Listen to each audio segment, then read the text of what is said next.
Okay, great. Set. My name is Jan Potzman. I am the Assistant Director at the CSUN Career Center, and I'm here today to welcome you to the third day of Internship Week. This morning, we have our presenter is Alejandra Benitez, and I'm going to tell you a little bit about her. But before I do so, I would like to open it up for our first. Well, actually, I think I'm going to start with. I was planning on launching a poll, but I think we're going to wait until we get a few more people in the queue, and then I will go ahead and launch the poll. But in the meantime, I will go ahead and introduce Alejandra. Alejandra Benitez serves with the Hispanic Association of Colleges and Universities as the National Internship Program Coordinator. Here she works with the Hispanic National Internship Program team and works closely with federal agencies and higher education institutions to connect students to paid internship opportunities. She is also responsible for managing the events and the intern ambassadors of the program. That's a big job. Alejandra attended Towson University in Baltimore, Maryland, and graduated in 2021 with a bachelor's degree in sociology, anthropology, with a concentration in criminal justice and a minor in family studies. Please welcome Alejandra Benitez. Thank you so much, Jan, for having me, and for everyone that was able to join today and that is listening to this at a later time. So as Jan mentioned, my name is Alejandra. I work for HACU. I've been with this organization for about a year now, and my main job description is really just connecting students to paid federal internship opportunities, and so that's what I'm going to share more about today. So I do have a presentation that I'm going to share on the screen. And Alejandra, before you get started, I actually am going to launch that poll. Sure. And see what we can learn from the students. Okay, great. So let me know when you want to go over the poll. Can you see the poll, everyone? Yes. Okay, great. Oh, this is good. This is nice. Now I can gauge who knows about HACU. So yeah, this is new to most folks. So that's important information for us because it just gives us an idea of who really knows about this program in here today. Okay, so I am going to let you move forward, Alejandra, and we'll end the poll. And you can see the results already, and then I'll just go ahead and close that out. Great, and please let me know if you can see my presentation. Absolutely, it's on the screen. Awesome. Okay, so yeah, there's going to be a couple things I'm going to go over today. Just to start off, there are a lot of acronyms throughout the presentation, so if you get confused, please feel free to ask for clarification. But HACU is the nonprofit that I work for. We stand for the Hispanic Association of Colleges and Universities, and I work specifically for their national internship program. So our acronym is HNIP, so it's the HACU National Internship Program. And our motto is opening doors of opportunity. And that's really something that we're focused on, like I said, making sure that students are able to get these connections. So to go over the program itself, you'll see on the side here, we have some logos of some agencies. And so some of these are probably really familiar, like NASA, CDC, very popular agencies. And there are some that you may not be very well familiar with, such as the Department of Agriculture, USDA, or USAID, the Agency of International Development, the Security and Exchange Commissions, or the SEC, the Library of Congress, and the National Science Foundation. So these are just some of the agencies that we're in partnership with at the moment. This is kind of a growing list. Last session, we actually were in partnership with 18 agencies. And so we're always looking to get more connections with these agencies. And as I mentioned, all of our positions are paid. And so that's one of the biggest things. We want to make sure that students have the opportunity to gain that professional experience, while also being in school, being students, and being able to be compensated for their work. So our rates for our students in the 2024 session will be $17 an hour for undergrad students and $18.50 for graduate students. And we're always aware of the minimum wage requirements around the country. Like I said, this is a national program, so we do accommodate for those minimum wage disparities. Our sessions are year round, so you'll note that our fall and spring sessions are 15 weeks long, and then our summer session is 10 weeks long. This usually falls around the same timeline as like semester type programs at universities, but we have been able to work with students in the quarter system as well. And our formats vary every session. So we have opportunities in all three of these categories every session: virtual, hybrid, as well as in person. As well as when it comes to hours, we have full-time and part-time, and sometimes even asynchronous positions. And so one thing that I always like to mention to students, and it can be a bit confusing when you think about the program. So when we encourage students to apply to the program, I always tell them you're not applying to any one specific job, you're applying to be a part of the program. And so there are some additional benefits to, having an internship through our program. And so these include we arrange housing for the length of the internship. So for example, if you're a student that's coming from out of state and is interested in having that in-person in Washington, D.C. experience, we're able to help arrange housing for students in Washington, D.C. And then that also includes paid travel to internship sites. So of course, if you're coming from out of state, we're able to pay for your flight to come to Washington, D.C., as well as, of course, your flight to go back home. In this picture, you'll see on this slide, you see there's a group of students and standing in front of standing at the National Mall. And so we were able to bring students, and we do this every session, so 3 times a year, where we bring students from across the country to come to DC and join us for an orientation. And so this, of course, includes information that students need to know before the start of their internship, but it also gives them the opportunity to network with other students in the program, as well as to get to know the agency contacts that we have at the agency. So you're able to meet them face to face. And so you'll see here this group, this was just a small portion of our interns over the summer. Over the summer, we had about 300 students, and you'll see here that this is nowhere near 300, but we had students joining us from California and Puerto Rico and just across the country that were able to connect with us in person. And as I may not have mentioned yet, but this program has been around for 30 years. And so as you can imagine, we do have a well-established alumni network.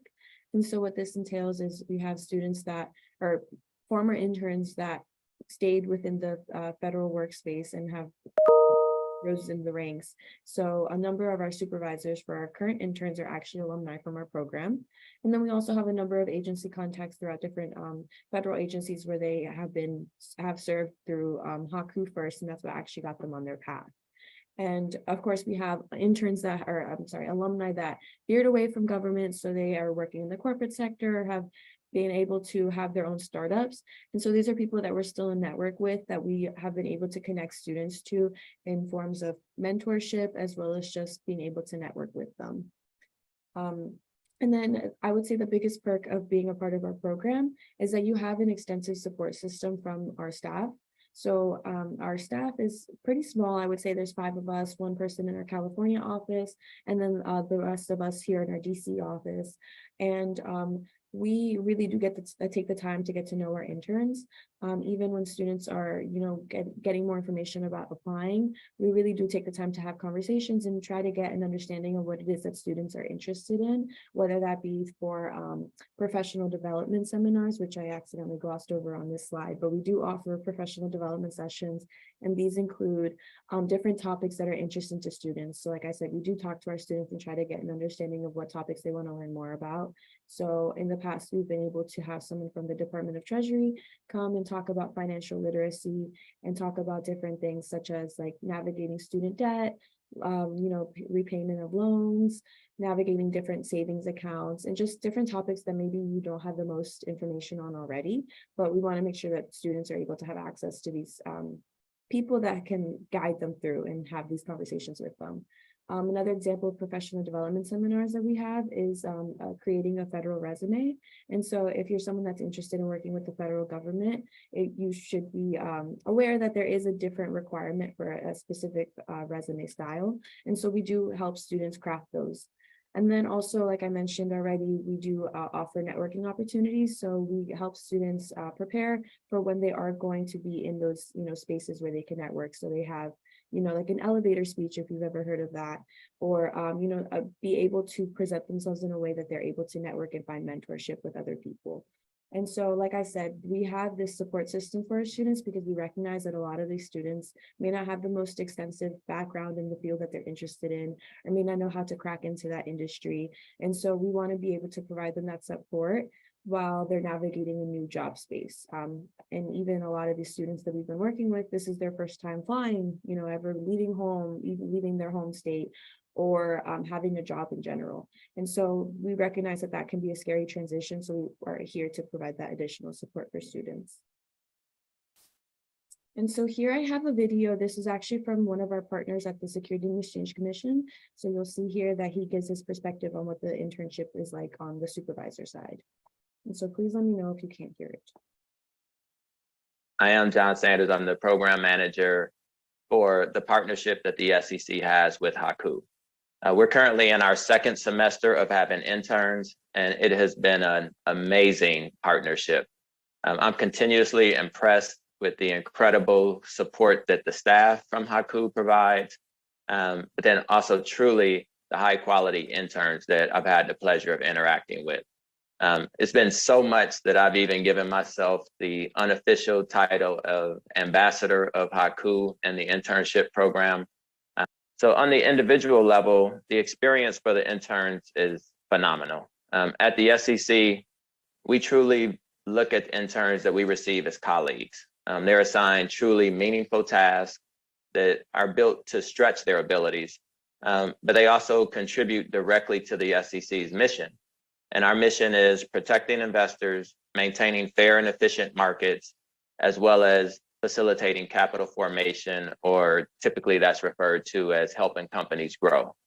And we expect our interns to make meaningful contributions while they're here with us. We value your opinions and your perspectives. Recently, I became aware of a story where an intern said that this experience was not at all what he expected. And he said it in a very positive way, but it was walking into it thinking that they were just going to do very simple tasks or things that, we didn't want to do at the SEC, making copies or just filing some paperwork. And, that's what he kind of thought he was getting into. And then he was thrown right into the mix of really contributing and being a key member of our team. So it was a welcome experience. We're not looking for anybody to do little basic jobs that we don't want to do. We want to encourage and help you grow.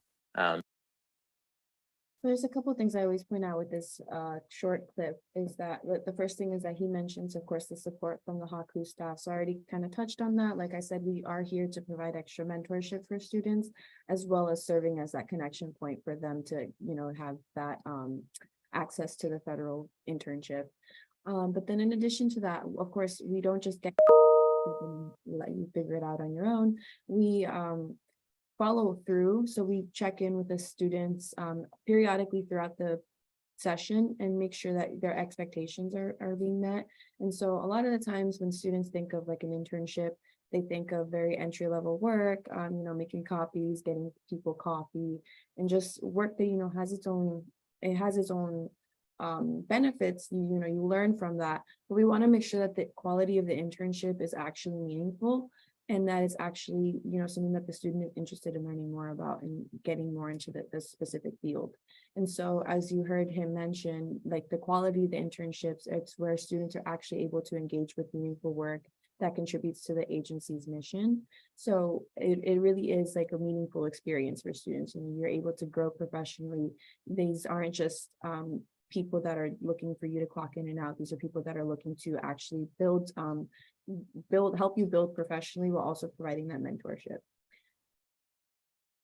And so getting into the actual eligibility of the program. So I always tell students, yes, we are HACU, but we actually do not have any requirement for race or ethnicity. So you don't have to be of Hispanic heritage. So that being said, if you have any colleagues or friends, peers that you know that are interested in internships and are not Hispanic, please let them know that these opportunities are still available for them. And then the other big thing is that we're open to working with students of all majors. And so when we say that, we truly do mean all majors. Of course, when you think of the federal government, you probably think of like political science or law or something along those lines, but we really do have opportunities for all majors. So as you can kind of gauge from the logos I showed you at the beginning, we have opportunities with the Department of Agriculture. They're actually our biggest partner, and we've been in partnership with them for 30 years. So even if the Department of Agriculture wasn't something that was already on your radar, they are actually able to provide internships for many different majors. I've seen graphic design, business, communications, public relations. Like I've seen so many just with one agency. And so as you can imagine, each agency has different departments that are dedicated to different parts of their mission, which varies agency to agency. The other thing is that we do ask students to apply that are currently enrolled in a degree seeking program. So we are able to work with students from the associate's level all the way through a PhD, master's, grad, JD program. And so if you're a student that's interested in continuing their education, you are able to still keep us in mind while you do that. Another requirement is that a student needs to have completed at least their first year of undergrad studies. So if you are a freshman now, or you know of any freshmen that are, interested in internship opportunities down the line, keep in mind that once you have completed your fall and spring semester, you're eligible for our summer session. So just because you're a freshman doesn't mean that, this isn't for you. Just think about it that, as you complete your first year, you will become eligible for the program. And as I mentioned, we do have a bulk of our positions for students that are currently enrolled, but we actually do have some limited positions for students that have already graduated. So if you're someone that has already graduated or is graduating soon and are looking ahead, trying to get employment, there are still some opportunities for students in this position. There are some agencies that are looking for students to work full time. And so if you're enrolled full-time in school, it can be a challenge to do so. So they're looking for students that have already obtained their degree and are looking to get into their industry. And so those are the types of positions that we have available for recent grads, but I just want to stress there are those opportunities are still available. And then my last bullet point here is that applicants must be at least legally authorized to work in the US. And so the reason for this is because a lot of the agencies that we're in partnership with do require a security clearance. And so that includes like a background check and things that they need to do. And so this is, like I said, a requirement from the agency, but I will also note that there have been some opportunities with some agencies that don't have a requirement for security clearance. And so they just do like a very basic background check. And so in those instances, we've been able to partner with DACA students, international students, and students that are permanent residents so that they're still eligible to participate in the program. But like I said, our biggest thing is that a student needs to have at least authorization to work in the US in order to qualify for the program. And if you're someone that's in that situation, please feel free to reach out to us afterwards if you want to talk one-on-one about what we can do to assist you. And so getting into the actual application, right now I'm currently recruiting for the spring session. So you'll see here our application deadlines. Our spring session runs from January 8th through April. And so our application deadline for that is October 16th. So that is coming up in just a few days. I don't want students to think that, oh, it's too late, I'm not going to apply, there's no point. Like there is definitely still time for you to submit an application. So please do so as soon as possible if you're interested. But then looking ahead, of course, our summer session runs from June through August, and we are opening the application shortly after the closes. So you can expect that to be open late October, early November, but that application actually closes in February. And so I like to stress this a lot to students. If it's February, you're probably not thinking about the summer quite yet, but definitely keep us on your radar because that application does sneak up on some people. And so getting into what the actual application looks like, we have a education, resume, work history section, and all of this is used. It's basically, you're able to input your information. And then on our end, we actually generate a resume for you. So you don't have to upload a resume already made. You just have to make sure that all the information you want to be included on your resume is submitted into the application. And then we do also have an essay portion.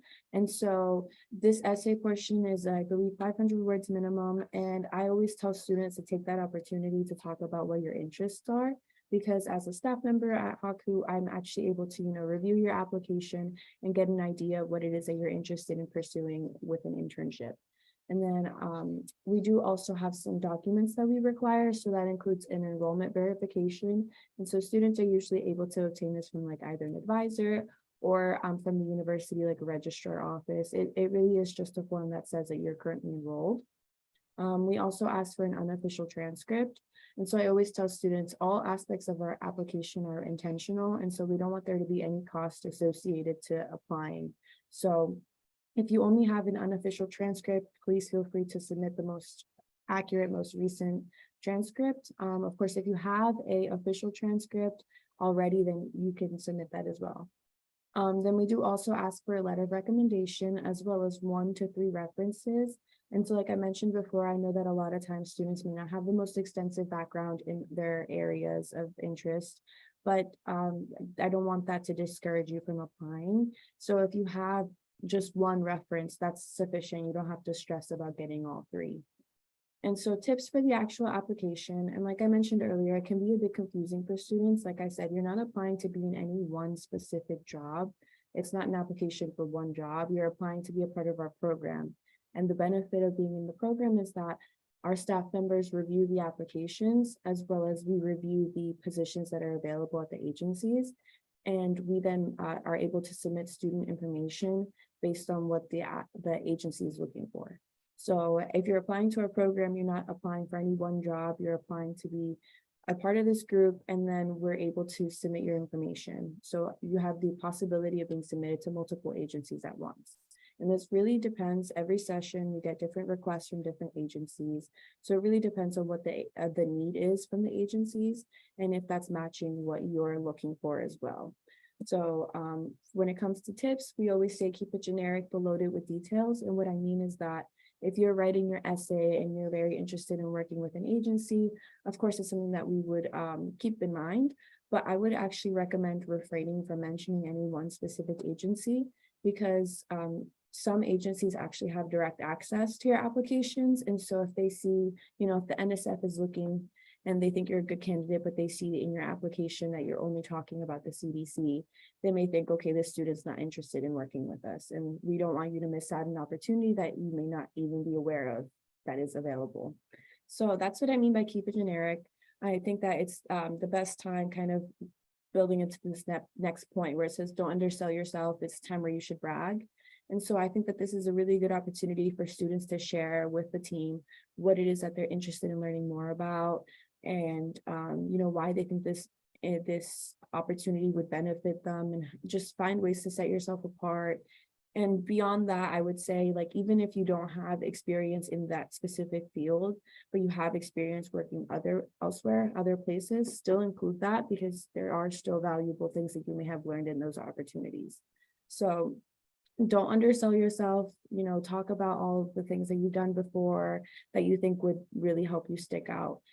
And the last tip is apply early and apply again. And so the reason we say this is because some agencies will send us positions pretty early on and they'll ask us to do like a quick turnaround of candidates. So if you apply early, you have the chance to be submitted to more positions potentially that are available potentially like earlier on, and that may not be available closer to the end of the deadline. But that being said, we do get requests year round. So that's why we say apply again. Even if something doesn't work out the first time around, we are still, looking to help you for the next session as well. And so my last slide here is how to connect with us. And so we are on social media. And I would say our most active form of social media is Instagram. So our @ is on this page. I definitely recommend if you're interested in learning more specifically about what students have been doing, if you check out our Instagram, we have been posting student testimonials. So they share about what their experience has been like working at these agencies and then kind of the projects that they're working on as well. In addition to that, we also post when our application deadline is extended or when the application is live. So if you're someone that's interested for the summer, definitely follow us on Instagram because we'll be posting once that application is live. And then Very important here is our actual email. So if you're interested in communicating with us, please reach out to hnip@hacu.net. So like I mentioned, lots of acronyms. That's hnip at hacu.net. And everyone in our office monitors this email. So you'll be sure to get a response from either myself or one of my colleagues. And of course, you could always feel free to give us a call. We are in DC, so just keep in mind that time difference. But very important last thing to mention here is that we do have our application on our website. So that is the last bullet point on this page. If you're interested, like I said, I really encourage students to apply as soon as possible to the spring. Our application is, you can view it as like a common app. So you're able to start it and then come back to it at a later time if needed. So I definitely encourage students to do that as soon as possible. And so that is the end of my presentation. If students here have any questions, and I know that we're live streaming as well. So if students have any questions and they're viewing this at a later time or whatever the case may be, please feel free to reach out to us via email. Students, if you can go ahead and put your questions in the chat. Who do I have monitoring the chat today? I am Jan. Oh, okay. So we have, is it Isabel? Yes. I am. Okay. Isabel's monitoring the chat, so please put your questions in the chat. We really appreciate it. If you put them in the chat, because we're live streaming and we're recording today, we're not able to have you turn on your camera. So you need to keep your cameras off and keep your audio off, and just go ahead and put your questions in the chat. My guess is that you have some questions. It's a big program. And the opportunities are really great for students. You have this chance to possibly work in Washington, D.C. I mean, it's a really great opportunity. And Alejandra, did I hear you say there are some remote opportunities? Yes, that's correct. So every session we offer all three, so hybrid, in-person, remote. I will say that there is a big push that we've noticed from the agency side to have students come in person now that, you know, a lot of these people are returning back into the offices. So if you're someone that's like interested in the opportunity to come to DC, it's definitely something that we're constantly recruiting for. Like I said, we work with an organization that specializes in intern housing. So you would be surrounded by students that are also kind of along that same journey, whether that be through HACU or other internship programs. But even beyond that, we do still have some agencies that have, you know, completely converted to remote, so they are able to offer those opportunities for students as well. When you're thinking about, while you're thinking about your questions, I am going to launch the second poll. So let me just get to that, and I will launch the second poll. And if you'll please answer these questions.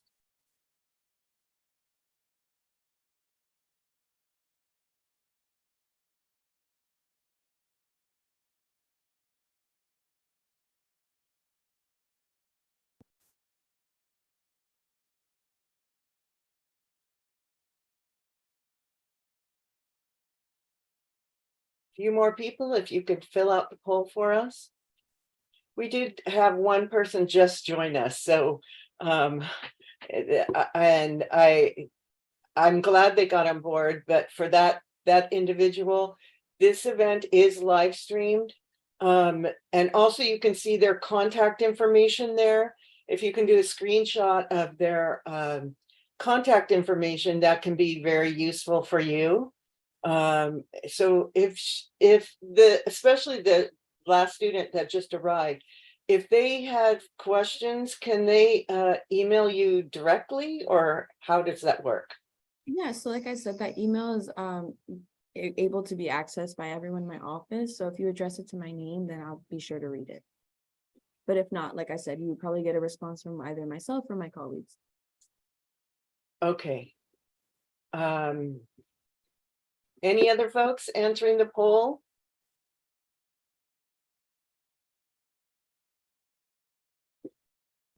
All right. Did we get any questions in the chat? It does not look like it. No?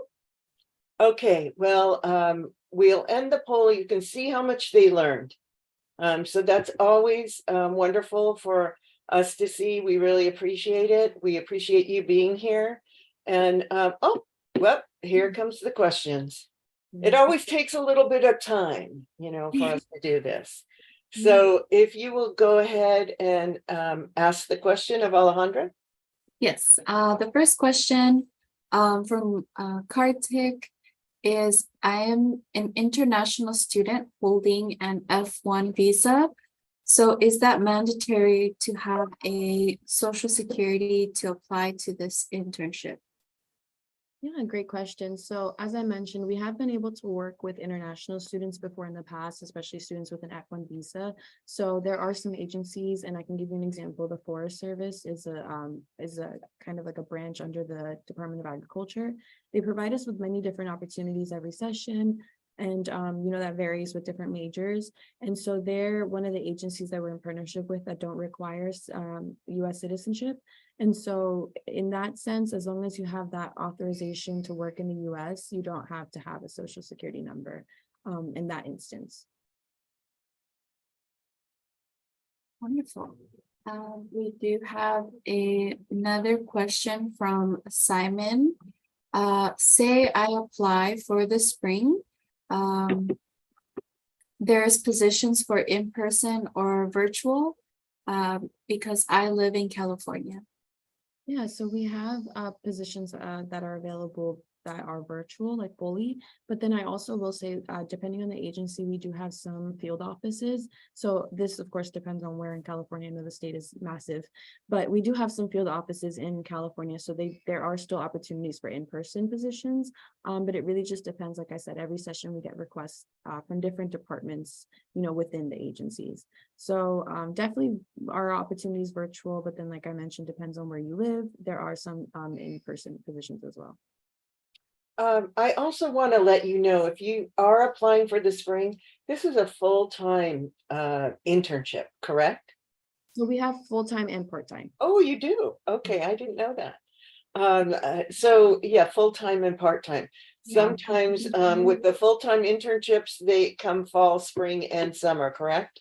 Yeah, so we have all of those available year-round. So meaning that if you go to Washington DC, let's say you go to Washington DC, there is housing there. Did you talk about the housing? I'm sorry, I was doing things behind the scenes. Yeah, so I just wanted to add a quick note about like that format. So on our website, you'll also see like positions that we've had available before. So right now we're still in the process, as of course, students are applying to the program. We're also in the process of getting positions from the agencies. So as those become available to us, we'll be updating our website. And so if you want examples of what was available in the fall, you'll see there like the description of the position, any majors that they're looking for, any like preferred skills that they would want the student to have.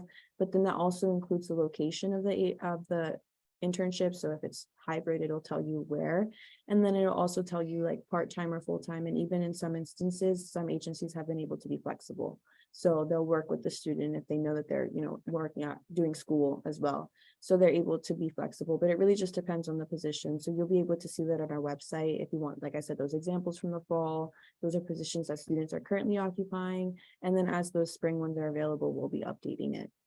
But to your point about the housing, yeah, so we work with an organization, it's called WISH. So it's the Washington Intern Student Housing Program. And what we do is we don't actually provide the housing for you. Like I said, we're in partnership with this organization, and they're able to provide like a fully furnished space. And it's also metro accessible. So you're able to, commute to your actual agency or your actual job site. And the main thing there is that we want to provide a space for students to feel, at home in a foreign city, but also they're surrounded by other interns that are, working at other agencies that may be a part of HACU, but are also a part of another internship agency.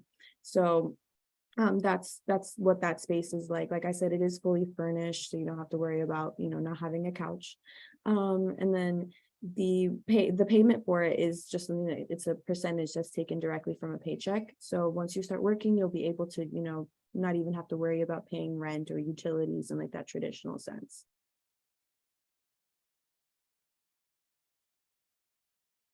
The next question. We have a question from Ash. What happens after we are recruited? Will you prepare us for a paid position, no matter the major? Yeah, so once a student applies, we are able to review the application and we will mark it as eligible if, we have all the proper documentation and we think you're a good fit. And so once we mark you as eligible, that's when you're entered into our candidate pool. And so some agencies have direct access to this candidate pool where they'll select students through that. And then some agencies will send us the positions directly. So each of us in our office have our own portfolio. So we work specifically with different agencies. And so, for example, one of the ones that I work with is the Library of Congress. And so every session they send me positions and they ask me to find students to fit those positions. And so sometimes they'll be open. They'll say they don't care what major the student is in. But then sometimes they have very specific positions. So they'll say like, I'm looking for a history or English major. And so it really, when we say we were open to working with all majors, we really do mean that. So it doesn't matter what major you're in, you can still apply. Like I said, there are those positions that are open to anyone that is just looking to gain some experience. And so it's not, of course, it's not guaranteed that we're able to match you because it depends on what the agency is looking for. But, once we get that information from you, we're able to, gauge what it is that your interests are and how they fit with what the agency has available. Awesome. The next two questions are from Zoe, but these are more technical. Will the PowerPoint slides be available after the session? And how do we access the recording of the live stream? Okay, that's a question for me. So the way you can access most of our sessions during internship week are recorded. There are two actually. One was LA County internship program from yesterday, was not recorded. However, they have a presentation from last fall and they said the content is the same. So they asked us to please post that presentation. So you will see that. And today's session will be posted tomorrow. And it will be on the CSUN Career Center YouTube channel. And I can put the link in the chat. If you just give me a moment, I'll get that for you. Great. Wonderful. So the last question in the chat is a follow-up from Simon. Sorry, forgot to mention, I live in the Los Angeles area. Could there be a possibility of field offices or agencies here? Yeah, that's a really great question. So I am actually simultaneously chatting my coworker to see if they have any at their agencies. Like I mentioned, each of us have our own portfolio. I want to say yes, I just don't have any on the top of my head right now, but I definitely encourage you to reach out to us via email. Like I can answer that question, once I have more information. Right. And that's all the questions in the chat. Okay, well, I want to say thank you so much to Alejandra today. We're very happy to have you on board. To be honest with you, I've been working at CSUN over 25 years, and I've worked with HACU nearly that long. I want to say that long, but it may have been 24 years because the first year I was doing another type of project. But I've been working with your organization for a very long time. It's a great organization. They have really good opportunities for students.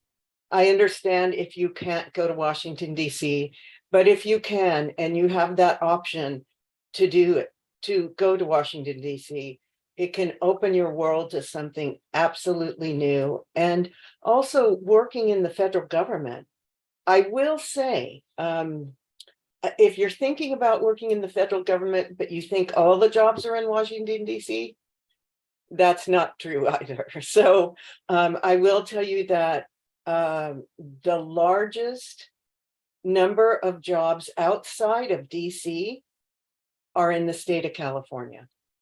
I do know that. So if you're thinking about working for the federal government, there are really good opportunities. And although your salary might not be quite as high as the private sector, there's something to be said for the benefits. You have really good benefits, and depending on the agency and depending on the type of job you are applying for, you may also be able to wipe out your student loan debt. So keep that in mind, or there may be a possibility of you going to graduate school and the agency may pay for that. There are a lot of opportunities and great options of working for the federal government. So I want to say thank you to Alejandra and HACU and the wonderful program that they have. And again, to let you know that you can see this again. So if you missed a few details, you can go back to the CSUN Career Center YouTube channel, and you can watch it all over again. So again, thank you so much for coming today. I want to welcome you, those of you that participated today, to come to, oh, look, somebody sent you a heart. How sweet. I want you to know our next session is with Sherwin Williams. It's at 12:30 p.m. Then at 2 p.m. we have a session with Disney. At 4 p.m. we have a session with NASA ARCS program. So this is our star day. So I hope that you join us for some other sessions. And then we have one more session on Thursday, which is it's a LinkedIn professional talking to you about how to create an effective profile and how to connect with recruiters. And then finally, the following week, we have resume makeover. So for any of you that need to have your resume critiqued, please sign up for resume makeover, and you can find all of these in Handshake. Again, thanks so much. Bye, everyone. Much. Have a good one.